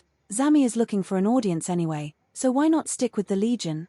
And that's a good point, yeah. Because, I think Zami's definitely more, I guess, just use me as a representation, where, we've been asked to socialise, but she'll not know what to do in the situation, and if I looked bad in any way, then I would just, cut myself off, so... I think that's where personal experience can help stories like this. So Zami is persuaded, and they all eat lunch at the back of the ship, also seeing I wonder what food they did. I think I can imagine a barbecue or something, because not gonna lie, when it comes to food in media, I sometimes think, oh gosh, what is it going to be? Because everyone enjoys food, but I'm not a massive food enthusiast, and so when writing fiction, would be something I would forgot to write about, which is fine and you can definitely infer it, but I guess it's just an extra step to account for it. So it looks like they have I think it's a barbecue, because that's at least cool and varied, and everyone likes it. It's quite fun and communicative, and quite nostalgic, I would say. That the progress of the energy absorption machine is not far off, even being able to see some of the... Oh wow, so they've done some good boosts then. They made it quite soon despite the complexity, but fine. It's a bit of a long journey. Views of the Arctic once they start to arrive thanks to the speed of the awesome Atone. This also enabled them to see some orcas in the sea. This does make Pod get a... and again, this is an interesting detail which I can't believe I keep forgetting, because, not only is this foreshadowing, because it's a bit of a weird backstory, but I'll see what it's like when I explain it right now. But basically, Pod used to be an orca, but then when Creatai, who created this race, was making these new orca beings, somehow I don't know, but the mind's like transferred, almost like turning these orcas into humanoid ones. Like I think the mind must have been like transferred, I guess, to maintain like the kind of strategic like bits and bobs, but I don't know. I just feel like you should like just get the DNA and just create new beings altogether, because once you get like a bit of skin, for instance, it's not like the psychology kind of things would transfer too. That's a bit nuts. Yeah, and yeah, so that's a yeah. I feel like that doesn't make any sense, but yeah, yeah, Pod has like flashbacks of that past life, which is like really odd. And yes, yeah, Kratai did visit Earth, but he wasn't a noted visit, so there's a difference. So that's why Kratai wasn't spotted by anyone, despite potentially being the first alien to visit Earth. But if it's like a more barren part of the Arctic, then yeah, of course, he won't be caught. And um, but yeah, I just feel like Pod already having flashbacks of what he used to be like, Morphle, just following Mechador's leader, doing all sorts. I feel like that's enough instead of also flashbacking about the previous form. So yeah, I feel that's overly convoluted, doesn't make any sense. But yeah, at least it's nice to see actual orcas, and it accounts for why Pod is an orca as well.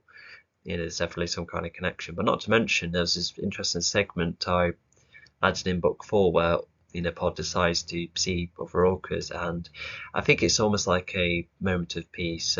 Especially, he doesn't know if he's ever going to come back to Earth because he's going to go on a hunt for Zion 4, between book 4 and 5. So yeah, I quite like that. I think I could have made that more purposeful, and know the orcas could have played a much bigger role in the story, but if they were just water creatures, then yeah, there's not much you can do. You could have like made it like a sea traveling story, but this is like space travel we're talking about, so that's not going to work. Anyway, as you can tell, yeah, I really like orcas. What I find so fascinating is that they partially look artificially made because just like a really cool design. Yeah, it looks like like a cartoon drawing come to life, because every other Tilda animal you Chapter see, you 10, see that's just Legion at natural, Sea. An hour later, colours the and Legion is features, about to but enter the because sea, every other, and Zami even has the every awesome other whale Atone to just go looks like a into a bigger boat fish, but feature, orcas do enabling the ship to have the float. design With no features it danger, has, and I the guess you lot could all say, carry well, on eating. there's many fish that Zami have thought to stay away from the others by going on the a roof of the variety of vehicle, like considering patterns how and much that, he has but annoyed them. I don't Arvin know, yeah, saw, just orcas even just like Diane, really and so stand they out went in up a to way that's Zami as really Nicole cool. and Pod prepared more food. Arvin gives Zami a little push to get Zami to join and help. And even Diane explains. So yeah, like even if the backstory doesn't make much sense, at least sort of it's noting what Pod is like, what he's feeling, but Pod is most likely not admitted any of this. That Zami may be flawed and cause some mistakes, but he can make up for them. Zami is made, Which is good setup for later. Yeah, because sometimes you have to be careful between a setup and a for the future, compared to a setup of the story. But I suppose it does keep. I think it's fine to do. Any setup is fine. As long as the right ones pay off, and then you're like, oh, there's these breadcrumbs, let's carry them over. So yeah, I think that part's okay. even better as Arvin pursues Zami again to join the lot. Zami is looking for an audience anyway, so Yeah, so Pod was most likely more animalistic, which is somewhat true, especially in the fourth book where he temporarily is like reversed. Yeah, that's a really interesting moment that was. why not stick with the Legion? And so Zami is persuaded, and they all eat lunch at the back of the ship, also seeing that the program Yeah, so he's a tad standoffish, but he likes Arvin though, so that should have been written. And yeah, it's almost like the best kind of being he can mix with, and because yeah, he still gets involved with the Legion, even if he does become like the new leader of the Morphils, which I think should have been expanded upon, but oh well. progress of the energy absorption machine is not far off, even being able to see some of the views of the Arctic once It makes it sound like a video game, as if you would like be shouting at your at your computer players. Well, there's people screaming at the Five Nights at Freddy's creatures, so it's not what I accidentally inferred. they start to arrive thanks to the speed of the awesome Atone. This also enabled them to see some orcas in the sea, This does make Pod get a glimpse of a memory, and that is referring to the battle later on where him and Zemyon were teamed up with the Tyrannosaurs and even the Gredites, which, yeah, despite a different change of design, yeah, they're still pretty much the same type of creature. Yeah, not most varied, like because whilst the Legion is mixed up of many different individuals, what Dion and Zemyon did was gather three very different types of armies to then go about. So yeah, I think that's unified enough, and it just makes me wonder what other races could have been involved. But having 3 versus 3 is like alright enough and simpler enough, because even Zionfor, you still had the rest of his race, and Navras was still no. Vander was still in charge. He's the first line before Zone 4, it was the throne or whatever, and then there's Morphils and Itchbots too. So yeah, it's just nice and familiar enough in that. of when he used to be an Orca himself, and this makes the others wonder about him. Pod does apologize for disturbing them all. Yeah, I think there's definitely pros and cons which are explained, especially in book 3. As he reacts to some pain in his head and shares the trace of Yeah, because there is like a mission to prioritize, even if they are like traveling, they need to keep a lookout of, and Dion could just he might have thought of the Legion as just like the Earth Protectors, perhaps, but yeah, I don't think any of them would like even imagine what kind of heights they reach eventually. the memory he has when he used to fight anything without morality, which enables Pod to trust them all a tad more. If he is going to stay on Earth for some time, Yeah, I think Zion for nearly winning, well, his race anyway. Definitely would have like put off the idea, especially because what I can imagine happening is that after a grand amount of loss after that battle, because many planets got affected from an energy wave, and yeah, I think that must have silenced a lot, and yeah, therefore, I think there would have been like other planets like trying to communicate with one another, but I can also see why no other attempt was made like this, because if they just want to like stop fighting, stop being violent, and maybe like not use their powers, then yeah, it's just making everything very mundane in order for their safety. Yeah, I can see that being the case. It's slightly inferred, but yeah, I think I should have clarified as much as I did there. then he must put up with those around him. Even Nicole starts to see that everyone around them is real people and not bots that she should boss around.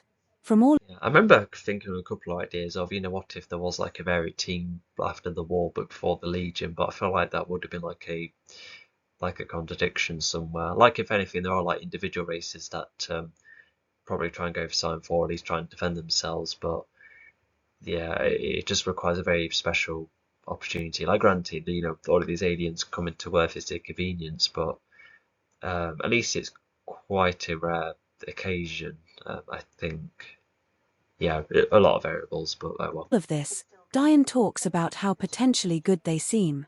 Then goes on to a past time when he used to be part of a unified team, only for one, but it was worth it to help the universe, and Yeah, so Zami's taught, yeah, as they said, all sorts of fighting tricks, which, yeah, is rather cool.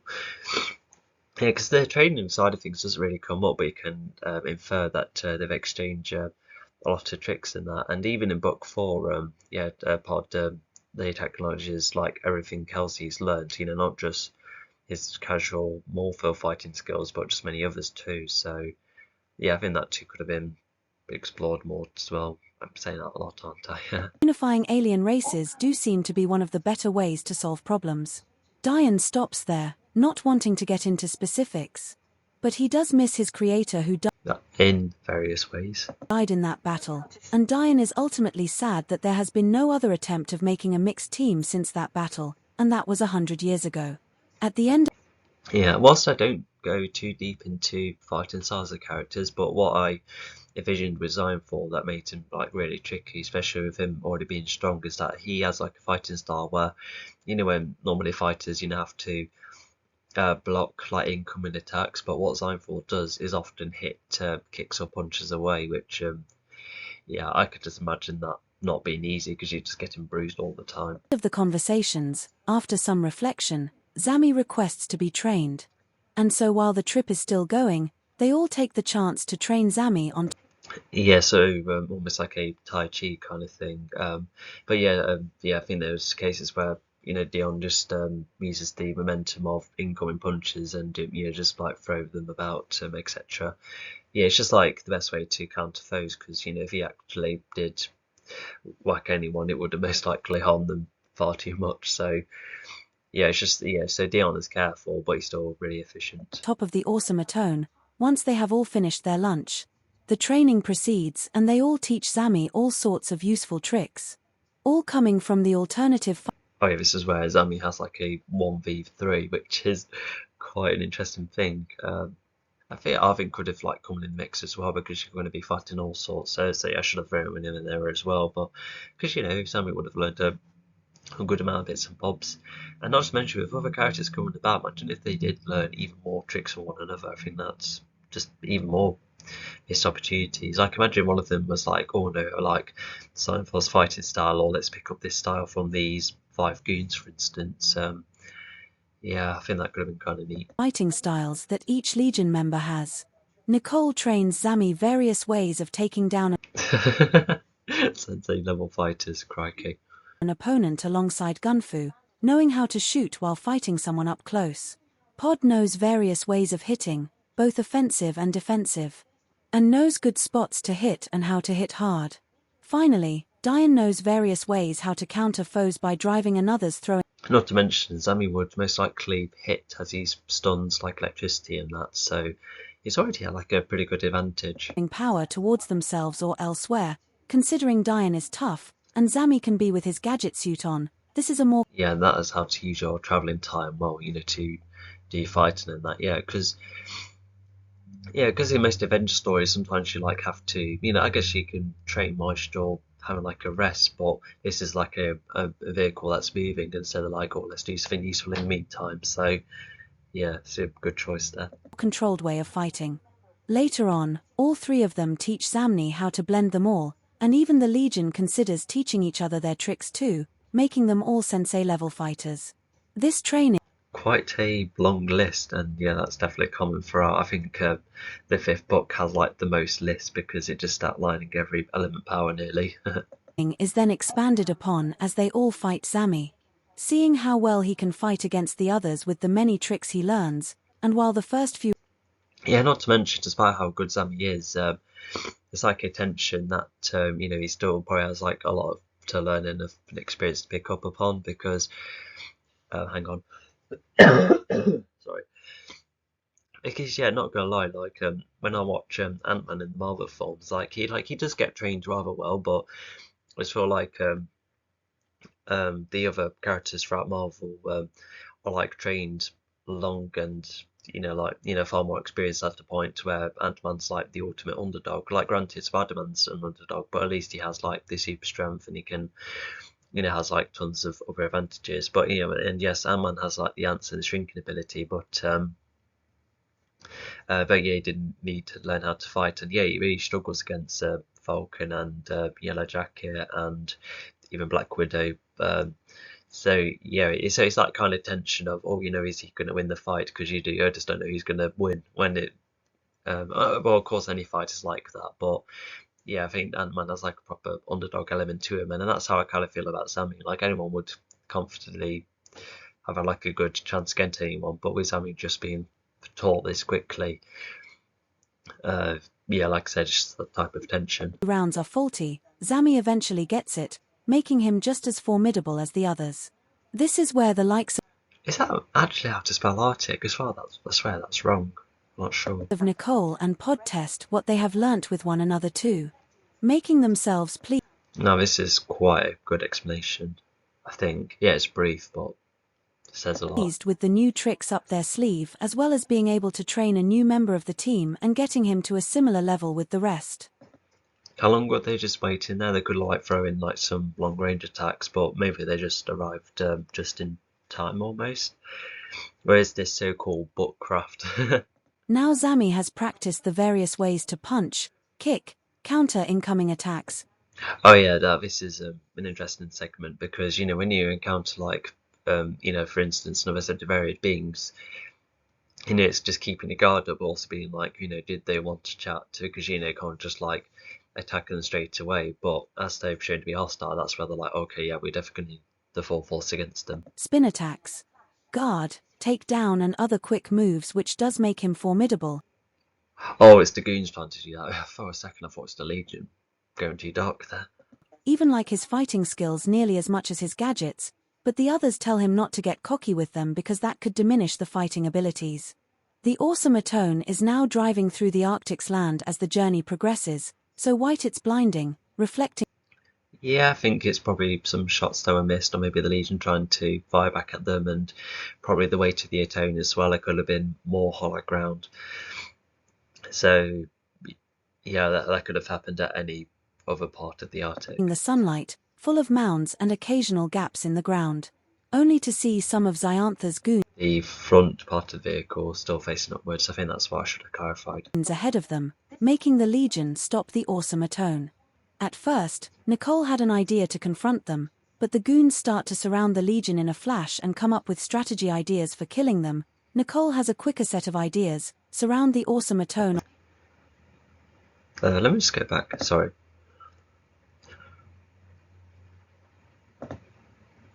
and the vehicle falls through the ice, leaving one end poking upwards. Nearly hitting the water, this causes the fighting to be in person as the hole in the ground opens. Or near hitting water, yeah, that adds some tension, yeah, because if the vehicle properly falls through the ice, it will stop functioning. Which it kind of does anyway, but it's almost like some time has been brought. But yeah, later on, it wasn't so specific on why the ice or this crashing affected the vehicle. Only later, maybe I can't say like no, there's no fuel involved. It would have been like Zemi's electricity or something.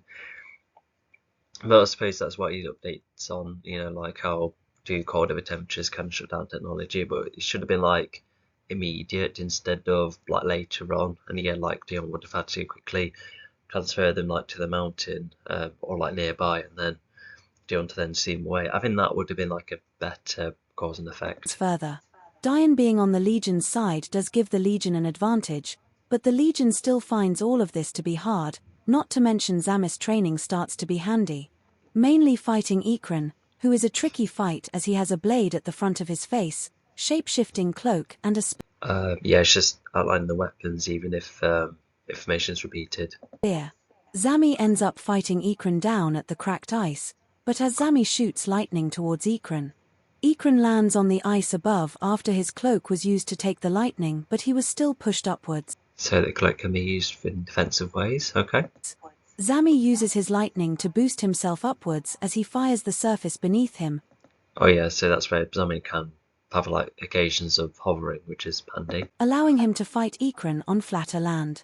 Despite how tricky Ikran is, Zami tries to remember all the moves he was taught, like the different types of punches, and ways to take down opponents while countering attacks too, making Ikran wonder who on earth is he.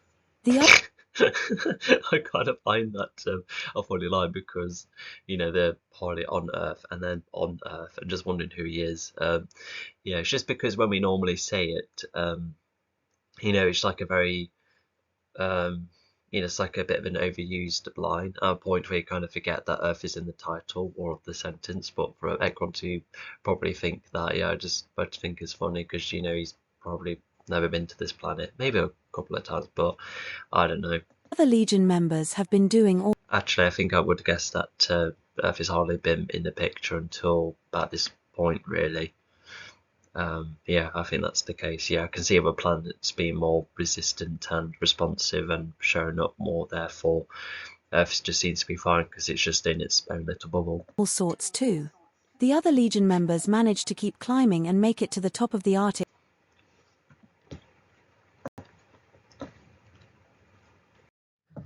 Tilda chapter 10. But he does.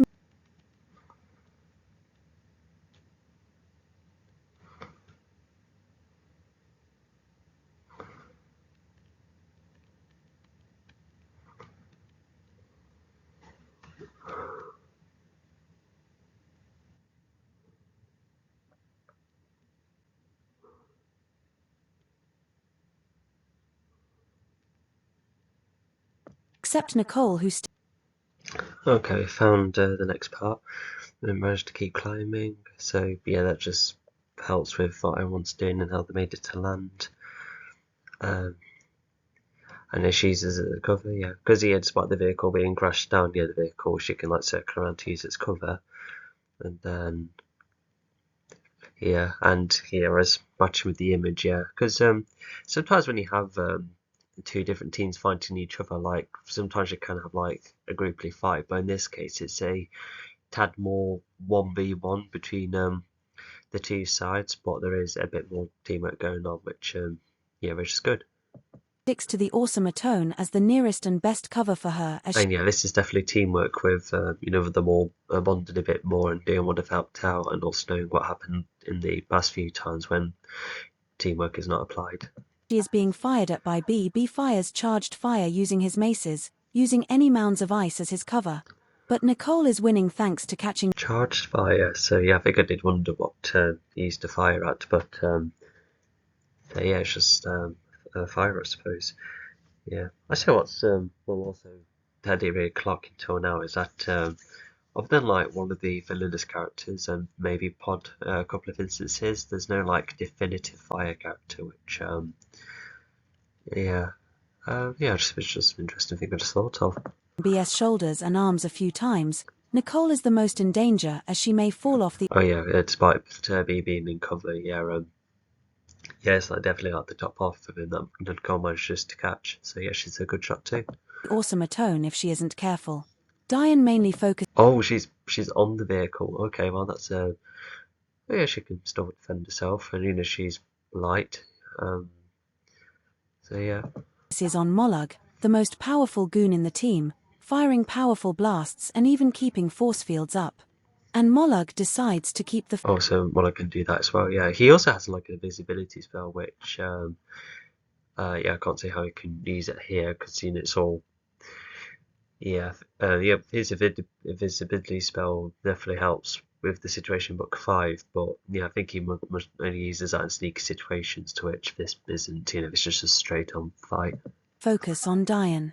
Diane is trying to avoid Mollug's fire to avoid any energy disrupting Diane's system. He does need Yeah, that's sensible. Yeah, we already know Dion is affected by anything energy-based.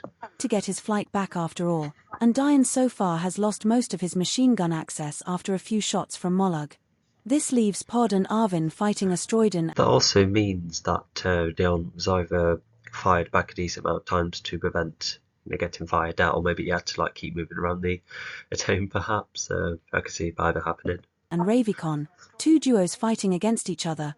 Pod and Arvin know that to solve whilst that is a bit too blatant, yeah, just emphasises teamwork. Some of the teams fighting against one another, in groups. their problem, they need to work better. So, they do manage to come up with a couple of teamwork-based attacks, such as Arvin firing his life force beam from his mouth, to which Pod split. He seems to use that power a lot, but it is a long-range one after all. But yeah, it's an alternative, and I guess he could have fired spikes, but that's Airwolf's ability at the time. In 2 using his trident. Yeah, Airwolf is the following book where she gets introduced. As he puts his beam via the center of the beam. This pushes back Asteroidin and Ravicon, with the latter taking his. No, tried it as he puts his. No. What I was meaning to say was that Pod puts the trident in between Arvin's beam, which splits in 2 and hits them both. So yeah, that's a bit wording that's a bit mixed up. Making it more, at a point where Ravicon gets angry and leaps towards Arvin, to which Pod counters by whacking Ravicon away using the trident. This hits Ravicon into Asteroidin. Oh yeah, that's where Pod gets defensive, but in a way that's far more reasonable. Followed by Pod throwing his trident at Asteroidin. And as Arvin rode on the throne trident, retreating, he made his jaw more deadly getting his tries to bite into He does thank the Legion for the time together, but other planets need his help. He will help with issues no one else will do, and so he's off, even helping the ending of the serviceman, but it doesn't do much. Giving the servicemen an upper hand so that the net robots retreat Earth before they all hide in the depths of space again. Back to the servicemen,